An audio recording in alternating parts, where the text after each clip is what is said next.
Hello, I'm Ian Scales, you're watching TelecomTV, and I'm joined by Mike Jones. Mike is a director at Rituala, which is a consultancy around payments. Mike, welcome to TelecomTV. Thank you. Now, you've been chairing here today at the IoT of Banking and Payments, haven't you? Yes. And tell me a little bit about what the agenda has been today.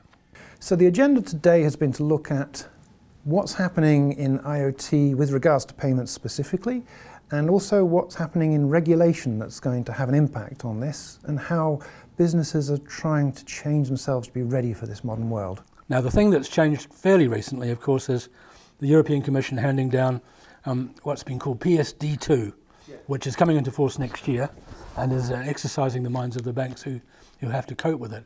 Tell us a little bit about the background to PSD2.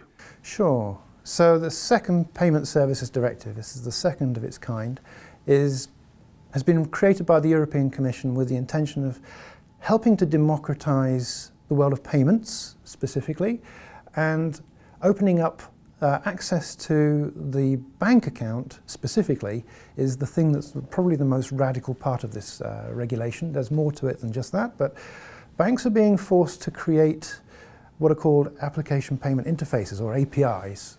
The ability for a technology company to integrate directly to their payments accounts.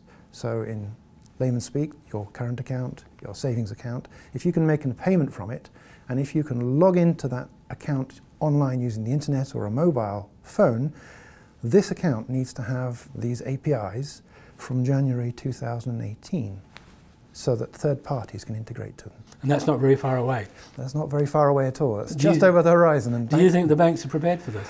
The banks are preparing, but they're doing so in a structured and organised fashion in the UK. It being a European regulation, it's applying right the way across Europe.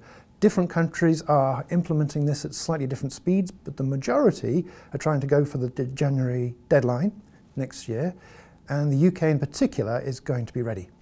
Tell me why that is, given that we're supposed to be leaving the European Union. Well, I think what's happened is the UK has an open agenda from a government level down. They have open data, they have open retail, open government, and open banking has been a part of that. They'd already had the concept of creating an open banking structure to try and democratize banking and make information about banking services more transparent. They've been encouraging account switching, for example, for some time. I don't think particularly successful, but the concept has been there for some time.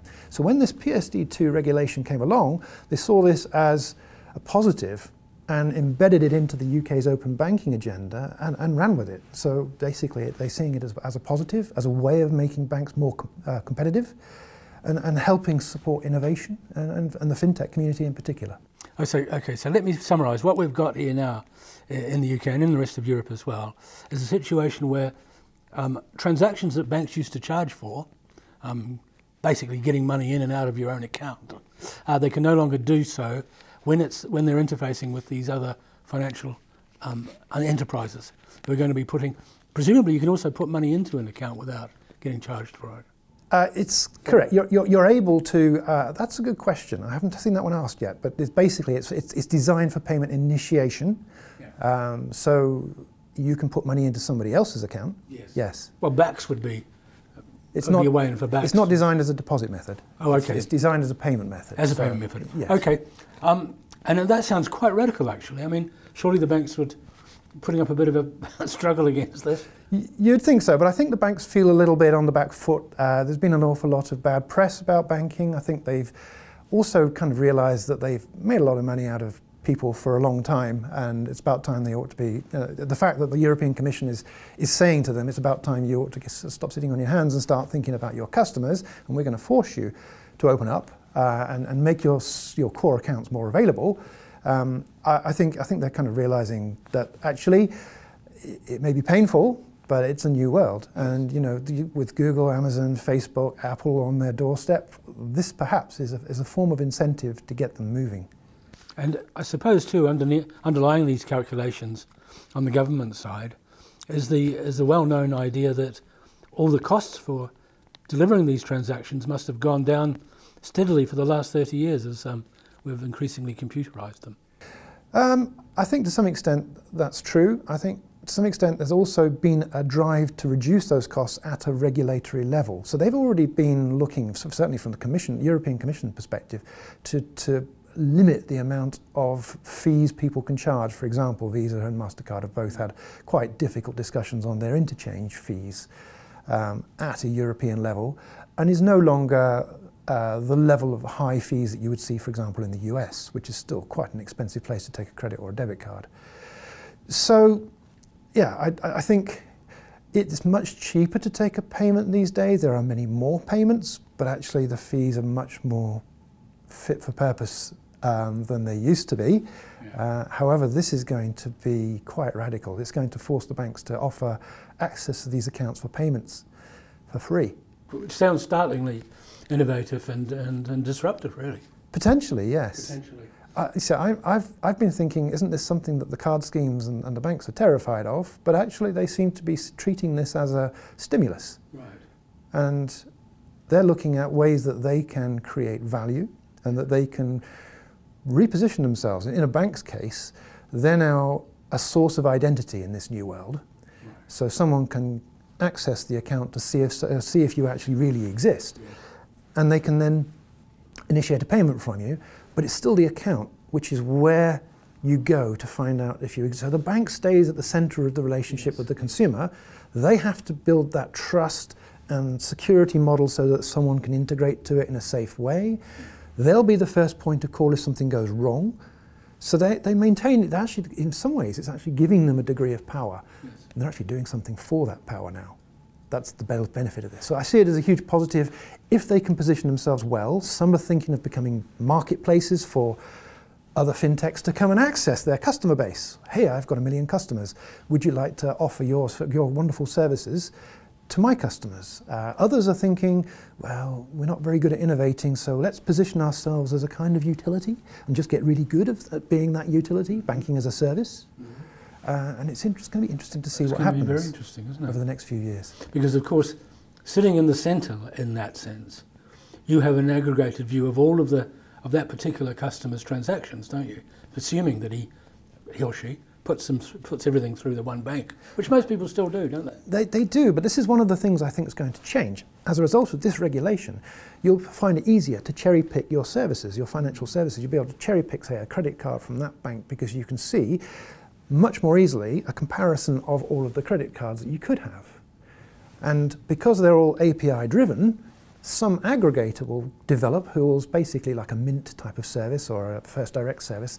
They'll say, give us all of your login details and we'll aggregate all of your financial services, but we'll also do comparisons and have a look and see if you could get a better deal somewhere. So there's the concept of ability to, you add in sort of the account switching and then this kind of capability. And I think you're going to see a different type of banking service. It'll be less sticky, but we are inherently conservative. People don't tend to move banks regularly. So I think the core bank application, the actual current account, is likely to stay relatively static unless you've got a reason. But if you have a reason, in this new world, it'll be much easier to move and also to see what fees other banks are charging and what value they're charging. Yes. And it's a lightning rod too, because rather than you, the bank, being blamed for, sort of certain transactions going astray or whatever, if you've got lots of other people coming in, maybe the banks would like that high-risk sort of functionality to be taken off their hands so they don't end up with disgruntled customers. But they're still maintaining the liability. Are they? The liability still sits with the bank, yes. That's pretty clear in the regulation. Okay. The third parties will have to access this new service will have to have insurances. They'll have to become regulated. They'll have to go, in the UK, they'll have to go through the Financial Conduct Authority, the FCA. They'll have to get themselves a license to operate. They'll have to renew that license on a regular basis, I think once a quarter. But all of these processes are being designed at the moment because no one's actually done it yet. No one's gone live. So this happens at the beginning of next year, but I expect it to be a journey. We're not going to suddenly open up all of Barclays bank accounts, customers to everybody, every fintech in the world to have fun with. This is people's money. The financial services industry has to maintain trust, security, stability. It has to work. People's money cannot afford to disappear. Does it have any impact on the number of branch services they might do? So would it allow them, for instance, to aggregate their branch offices between them, almost like they do with their ATM machines? Short term, no. Longer term, what's already starting to happen is banks are thinking, well, hang on a minute, if I can stick an API on the front of my account, could I also stick an API on the front of my call centre, my ATMs, my branches, and treat them as assets? And then maybe we can start to think about consolidating or having virtual branches, or maybe like the post offices, embedding banking functionality in WH Smiths. There's a lot of branding issues to think about there. But in this new world, I think that's the logical, banking as a service. Why? Well, that will make it a lot easier to have a branch in every village. Yes. If you don't have to have every bank in every village. Exactly. They could consolidate on a shared service. Yeah, exactly. Okay, well, that's really, really interesting. I wanted to ask you too about how IoT devices will fit into this. Now, the first thought with that is that all of these devices have the potential anyway to become charging devices as well. The famous fridge that's supposed to know how much milk you and orders new milk and so on. How is this going to fit in to these new regulations? Can we see fridges becoming able to sort of access your bank account and find out whether you've got enough money in there to buy the next bottle of milk? If you've granted consent to your fridge to do that, and there's a technology vendor that's created that capability, say Samsung has created a new app to allow you to be able to see inside your fridge and automatically make orders, it may be possible for you then to initiate that transaction directly on your bank account. Yes, why not, in this new world? But you've got to give it permission. You've got to set that up so you become the purchaser. It's not the fridge. The fridge. I can't envisage a situation where the fridge is the legal entity. I think you as a consumer are going to be the legal entity, so you'll want to stay in control of that transaction. Now that's okay when you have. My concern about this whole world is when you have one fridge making one purchase once a week, you can understand what's going on in your statement. But when your son is playing Xbox games and downloading new games, and that's all Xbox authorized to make payments, and your heating's charging your heating at a certain time of day because it's cheaper rather than at night time it's cheaper versus during the day, and you've got someone coming around to do your window cleaning, and you've authorized that on the same, and you end up with a lot of different micro purchases in your statement, and you're not going to want to authorize those while you're sitting in meetings or out building a wall or doing the plumbing or whatever in your day job. You just want to know that the payments have happened. So that's going to become something of it's an unknown situation. That we don't quite know how that user experience is going to work. I think there's going to be a Netflix of payments arrive at some stage. Someone will come along and say, we can make this work for you. Yes. Well, it rather does lend itself to the idea of products turning into services, doesn't it? So, for instance, the famous one of the printer, that when it runs out of paper, it says, send me, bring the paper in. So you pay the paper company on a monthly basis, and it just keeps the paper stocked up.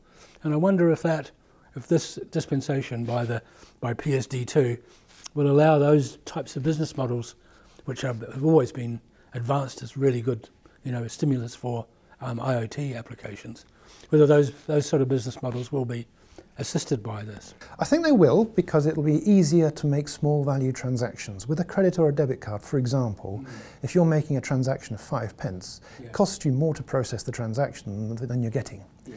If you're wanting to sell, for example, a 3D printer, you might want a plan or a design for something which only costs 5 pence. So you want to download the design and then print it on your 3D printer at home.